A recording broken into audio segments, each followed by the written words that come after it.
যদি কেউ ভালোর জন্য আপনাকে কোনো কাজ করতে বারণ করে আপনি কি শুনবেন? কয়েকজনের নিষেধ করা সত্ত্বেও লাইফে নতুন কিছু এক্সপিরিয়েন্স করার জন্য লোকটা পরিত্যক্ত রাস্তা দিয়ে যায়, তাও আবার রাত ঠিক 3টের সময়, যেখানে নাকি গাড়ির ড্রাইভার সহ অনেকের উপরেই অ্যাটাক করেছিল একটা মহিলা উইদাউট এনি রিজন, যার মুখ ছিল আগুনে ঝলসানো, বাট সে কোনো মানুষ ছিল না। তারপর থেকে সে রাস্তা দিয়ে আর তেমন কেউ যাতায়াত করে না। এসব ঘটনা লোকটার মাথায় চলতে থাকে। হঠাৎ গাড়ির সামনে কি চলে আসে তা নিজের চোখে দেখে নিন।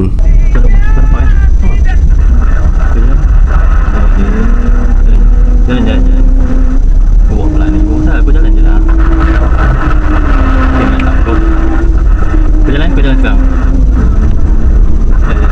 Wait. Kejap. এবার বলুন, আপনিও কি রাতে শুনশান রাস্তা দিয়ে গাড়ি ড্রাইভ করতে চাইবেন? গোপী কথা।